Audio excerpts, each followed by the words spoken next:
This is Menkari Australia. Breaking news. Sunday's terror attack at Bondi Beach has been officially linked to Islamic State. A father and son allegedly hunted down Jewish Australians in broad daylight during a Hanukkah celebration. One attacker is dead. The other is in hospital facing serious charges. And according to both the Prime Minister and NSW police, this was a targeted anti-Semitic attack. Here's what we know. Officials have confirmed the following.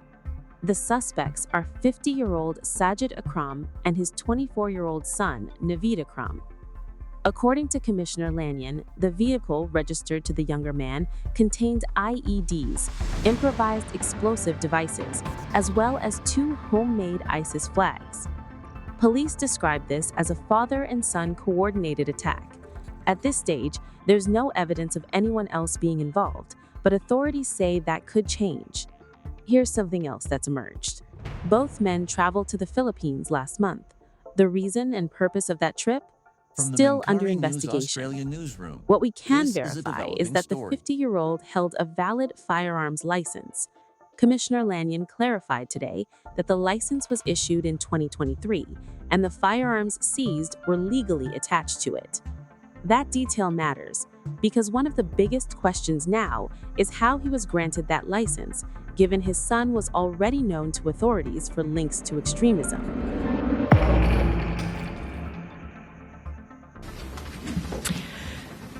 Good afternoon. Last night with Home Affairs Minister Tony Burke, I had the chance to lay a wreath at Bondi Beach after immediately returning from an overseas work matter. Between the time of this attack and until I landed back in Australia, I have had regular contact with the Prime Minister, with Minister Burke, with New South Wales Police Commissioner Lanyon, and with the AFP's Counter-Terrorism and Special Investigations Command, as well as senior Jewish leaders.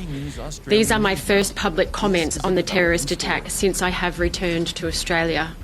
And I want to describe this attack in my own words so there is no confusion and no ambiguity about the AFP's position. This was a barbaric attack against Jewish Australians. On Sunday, Jewish Australians were hunted down in broad daylight at an iconic Australian beach. The suspected murderers, callous in how they allegedly coordinated their attack, appear to have had no regard for the age or ableness of their victims. It appears the alleged killers were interested only in a quest for a death tally. Like October 7, 2023, we will not forget how that shocking attack forced Jews around the world to relive modern-day terror that should have been consigned to the history books decades ago. In Australia, the AFP will never forget the date of December 14 and what it means for a community that deserves to live in peace and harmony. It is understandable and right that the community wants answers. And it is appropriate that the AFP and New South Wales Police provide this information, not only to provide answers to a community that is in shock and grieving, but also to protect how we live together safely in multicultural Australia, including calling out misinformation that could fuel retribution-type incidents. Because of these factors, we will provide information that does not impact on our investigation, noting that one alleged offender remains in hospital and is facing significant charges. Early indications point to a terrorist attack inspired by Islamic State, allegedly committed by a father and son. There is no evidence to suggest other individuals were involved in this attack. However, we caution that this could change given it is early in our investigation. Alleged evidence has provided investigators with a swathe of information that has enabled them to make this initial assessment about the alleged individuals involved and their motivations. These are the alleged actions of those who have aligned themselves with a terrorist organisation, not a religion. The New South Wales Joint Counter-Terrorism Team, which includes the AFP, New South Wales Police, ASIO and the New South Wales Crime Commission, is continuing to review the significant material seized during search warrants, and we will not provide further details of that material today for obvious reasons. The AFP and New South Wales Police have a responsibility to keep the community safe. And I want to thank Commissioner Lanyon for his steel-like leadership during this time, and also acknowledge the brave men and women of New South Wales Police who have showed courage, amazing courage, in the face of cowards. Now, we understand words and information are important for context and for comfort. However, we are very much focused on action, including conducting a thorough investigation. This investigation will be highly visible, precise, and it will operate around the clock. The New South Wales Joint Counter-Terrorism Team investigation will leverage all unique powers, capabilities, and international networks. To zoom out here, this attack happened at an iconic Australian location during a religious celebration. Jewish Australians were targeted specifically. That's the finding from both the AFP and NSW police. AFP Commissioner Barrett described it in his own words today. On Sunday, Jewish Australians were hunted down in broad daylight at an iconic Australian beach. He said the attackers showed no regard for age or ability. It appears, according to Barrett, that they were focused only on a death tally. This connects to a broader rise in anti-Semitic incidents, both in Australia and globally.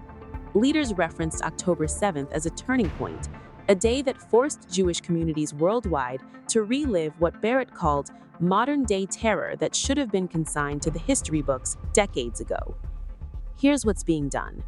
Premier Chris Minns has announced gun law reform legislation will go to the NSW Parliament before Christmas.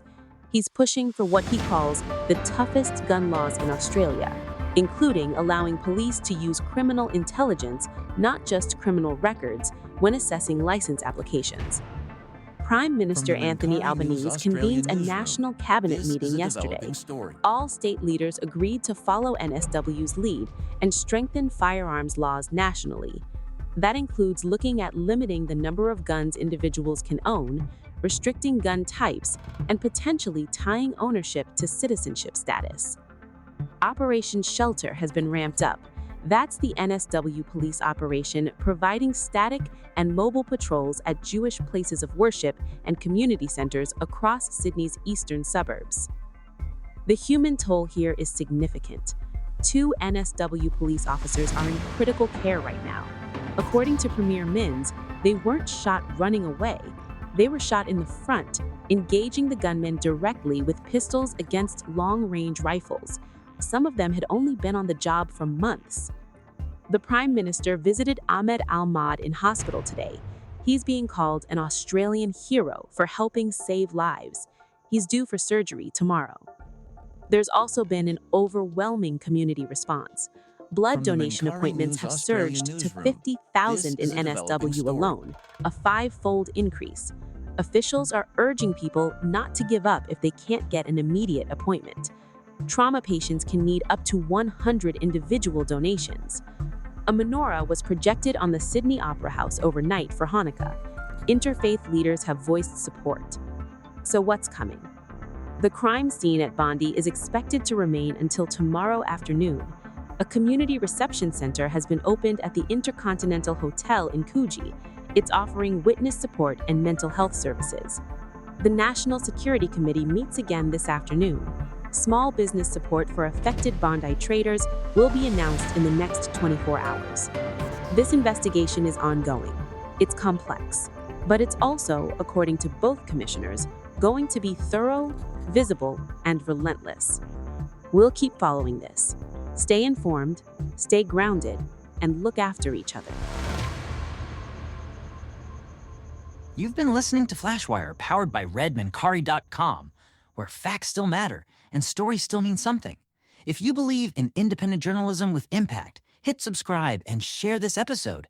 Your support keeps truth alive. Breaking. Verified. Australian. When the story breaks, we don't wait. We verify, explain, and bring you the facts straight from the source. Now, Optus has clearly failed here. Optus have failed to put safety first.